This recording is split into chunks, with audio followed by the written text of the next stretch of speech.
నమస్తే, this is Sourya. Welcome to our channel. మరి Moosapet metro station లోని మూసాపేట మెట్రో స్టేషన్ కి సంబంధించి చేసిన తనిఖీల్లోని ఒక 9mm సైజ్ బుల్లెట్ బయటపడిందని చెప్పేసి పోలీసులు ఒక వార్తనైతే విడుదల చేయడం జరిగింది.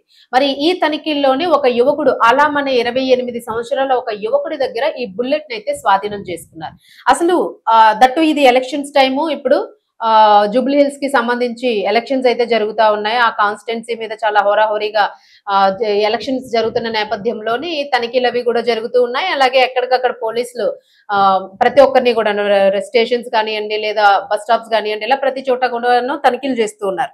మరి ఇలా చేస్తున్న తనిఖీల నేపథ్యంలోని ఇదే సమయంలోని 9mm బుల్లెట్ ని ఒక యువకుడి నుంచి అయితే పోలీసులు స్వాధీనం చేసుకున్నారు. మరి అసలు ఆ 9mm బుల్లెట్ ఆ పిల్లాడి దగ్గరికి 28 సంవత్సరాల యువకుడి దగ్గరికి ఎందుకు వచ్చింది, అసలు ఏం చేయడానికి ఆ బుల్లెట్ తన దగ్గర ఉంచుకున్నాడు, ఆ బుల్లెట్ కి సంబంధించి ఇంకా ఏమైనా వెపన్స్ ఏమైనా ఉన్నాయా, అసలు ఏంటి, అసలు ఎందుకు ఈ బుల్లెట్ తో తిరుగుతున్నాడు అనేదైతే చాలా తీవ్ర స్థాయిలోన అనుమానాలు వ్యక్తం చేశారు పోలీసులు. మరి దీనికి సంబంధించి దర్యాప్తు కూడా చేయడం జరిగింది. అసలు ఈ బుల్లెట్ ఎలా వచ్చింది అని చెప్పేసి ఆ యువకుడిని అదుపులోకి తీసుకొని దానికి సంబంధించి ఆ బుల్లెట్ ని ఫోరెన్సిక్ కి కూడా పంపించడం జరిగింది. FSL కు పంపించారు. సో ఈ ఫోరెన్సిక్ నిపుణులు దీన్ని నిర్ధారించి దీనికి సంబంధించి అసలు అది ఏ సైజు, ఏ కాలం నాటిది, పాతదా కొత్తదా అని చెప్పేసి ఇవన్నీ లేదు అని కనిపెట్టడానికి వాళ్ళకి ఆల్మోస్ట్ ఆల్ ఈ రిపోర్ట్స్ అంతా రావడానికి దాదాపు 45 రోజులు పట్టే ఛాన్స్ ఉంటుంది. 45 రోజులు పడుతుంది కాబట్టి కాస్త టైం పడుతుంది రిపోర్ట్ కి సంబంధించేది ఏంటి అని కనుక్కోవడానికి అని చెప్పేసి కూడా పోలీసులు తెలియజేయడం జరిగింది. మరి అసలు యువకుడు దగ్గర ఎందుకు ఈ బుల్లెట్ ఉంది అని చెప్పేసి యువకుడిని అదుపులోకి తీసుకుని ఎంక్వైరీ చేస్తున్న నేపథ్యంలోని ఆ అబ్బాయి చెప్పిన విషయం ఏంటి అని అంటే, ఆ బుల్లెట్ కి నాకు ఎలాంటి సంబంధం లేదు, నేను ఎవరిపైన ఎలాంటి ప్రయత్నము చేయడానికి బుల్లెట్ ని నేను తీసుకొని నా దగ్గర పెట్టుకోలేదు, నా దగ్గర ఎలాంటి వెపన్స్ ఏవి లేవు, సో నేను ఒక సాధారణమైన వ్యక్తినే, దట్టు ఈజ్ మహమ్మద్ అలాం పెట్టుకునే ఇది పెట్టుకోలేదు. ఈ బుల్లెట్ కి సంబంధించి ఇది వారసత్వ పరంగా వస్తుంది మాకు, ఇది మా తాతగారికి సంబంధించిన బుల్లెట్, ఆయన మిలిటరీలో పనిచేశారు. సో ఆయన జ్ఞాపకార్థంగాను నేను బీహార్ వెళ్ళినప్పుడు, అంటే మేబీ వాళ్ళ స్వస్థలం బీహార్ కావచ్చు, తాతగారి ఇంట్లో బీహార్ కి వెళ్ళినప్పుడు బీహార్ లోన ఈ బుల్లెట్ అక్కడ ఉంటే నేను మా తాతగారి గుర్తుగాను నేను ఈ బుల్లెట్ ని నాతో పాటు తెచ్చుకున్నాను, దాచిపెట్టుకుందామని అని చెప్పేసి అన్నాడు. మరి అంటే కొంతమందికి ఒక అలవాటు ఉంటూ ఉంటుంది, వాళ్ళ పెద్దలు తాత ముత్తాతలు వాడిన వారసత్వంగా వచ్చిన కొంతమంది వాళ్ళు వాడిన గన్స్ కానీ, బుల్లెట్స్ కానీ, లేదంటే కాయిన్స్ కానీ, వాళ్ళు వాడిన ఏదైనా బ్రాండెడ్ కి సంబంధించిన బెల్ట్స్, షూస్, ఇట్లాంటివన్నీ దాచిపెట్టుకునే అలవాటు చాలా మందికి ఉంటుంది. సో ఆ నేపథ్యంలో ఏమైనా ఆ ఇంట్రెస్ట్ తోని ఈ అబ్బాయి దాచిపెట్టుకున్నాడే మహమ్మద్ ఆలం అన్న అబ్బాయి అని చెప్పేసి ఆ కోణంలో కూడా దర్యాప్తు చేశారు. సో తను చెప్పిన దాన్ని వాంగ్మూలం అదే తీసుకుని ఆ పోలీసులు ఒక బుల్లెట్ కాబట్టి అది ప్రాణాపాయ పరిస్థితులు ఏర్పడే అవకాశం ఉంది కాబట్టి ఏదైనా క్రైమ్ కు సంబంధించి వాడడానికి అన్న కోణంలో దర్యాప్తు చేసినప్పుడు ఈ అబ్బాయి అయితే మాత్రం ఈ రీజన్స్ చెప్పడం జరిగింది.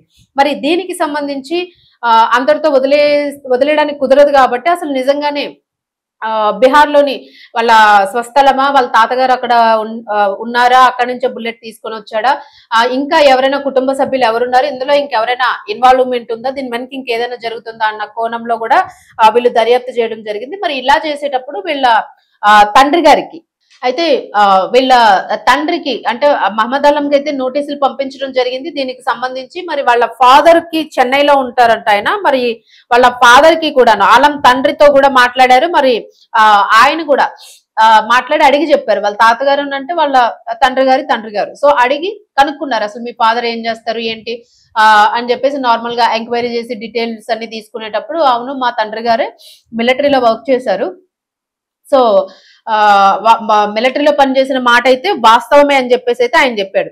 మరి ఆయన చెప్పిన దాన్ని వీరు పూర్తిగా తీసుకోలేరు కాబట్టి మళ్ళా వెనుకన ఇంకా దీనికి సంబంధించి ఎంక్వైరీ అయితే నడుస్తా ఉంది. మరి దీని వెనుక అసలు ఇంకా ఏముంది అన్నది అయితే తెలియాల్సి ఉంది. అయితే వీళ్ళు ఏదైతే బుల్లెట్ తీసుకున్నారో ఆ సైజు బుల్లెట్ సాధారణంగాను మిలిటరీలో వాడరు,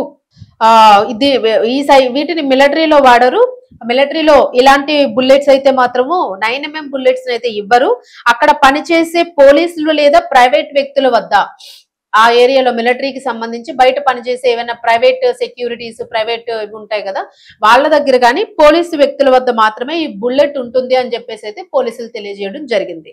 మరి దీనికి సంబంధించి కేసు అయితే ఇంకా దర్యాప్తు నడుస్తూ ఉందని చెప్పి మనకు తెలుస్తా ఉంది. దీనికి సంబంధించి మరి ఆ పెద్ద ఆయన ఎవరైతే ఉన్నారో తాతగారు ఆయన మరణించడం జరిగింది. ఆ గుర్తుగానైతే తెచ్చుకున్నాడని చెప్పిన విషయానికి సంబంధించి డీటెయిల్స్ అయితే మాత్రం పూర్తిగా ఫోరెన్సిక్ కి సంబంధించిన రిపోర్ట్ అయితే ఇంకా రావాల్సి ఉంది. సో దీనికి కాస్త టైం పడుతుంది కాబట్టి మరి లేటెస్ట్ అప్డేట్ అయితే అందించే ప్రయత్నం చేస్తాం. దానికి సంబంధించి కేసుకి సంబంధించి అంటే దీని వెనక ఏదైనా కుట్ర ఉందా లేకపోతే ఏంటి అనేది. ప్రస్తుతానికైతే మాత్రం ఆ బుల్లెట్ కి సంబంధించి కాస్త పోలీసుల్లో కూడా ఆందోళన వ్యక్తం అవుతుంది. ఎందుకంటే అసలు ఇది ఇంకేమైనా వీళ్ళకి ఏమైనా ఉగ్రవాదులతో కనెక్షన్స్ ఉంటాయి. సో ఎప్పుడైనా సరే ఈ కోణంలోనే దర్యాప్తు చేయాల్సిన పరిస్థితులు అయితే నెలకొంటూ ఉన్నాయి మనకి. సో దానికి సంబంధించి అయితే ఆ కోణంలోనే దర్యాప్తు జరుగుతుందని చెప్పేసి పోలీసులు వివరించడం జరిగింది. సో చూద్దాం అసలు దీనికి సంబంధించి ఎలాంటి డీటెయిల్స్ వస్తాయి అనేది. సో ఇలాంటి ఉగ్రవాదులకి సంబంధించిన కనెక్షన్ లేకపోతే సేఫ్ సైడ్ ఇబ్బంది ఏమీ లేదు. ఏదర్ అలాంటిది ఏమీ లేని పక్షంలోన గట్టిగానే దర్యాప్తు చేస్తున్నారు కాబట్టి ఒకవేళ అట్లాంటిది ఏమైనా ఉంటే సేఫ్ సైడ్ ముందరగానే ఇవన్నీ కూడా వాళ్ళు వెనుకున్న ఎవరైనా ఉండుంటే వాళ్ళందరినీ పట్టుకొని అదుపులోకి తీసుకునే చర్యలు అయితే జరుగుతాయి ఖచ్చితంగా.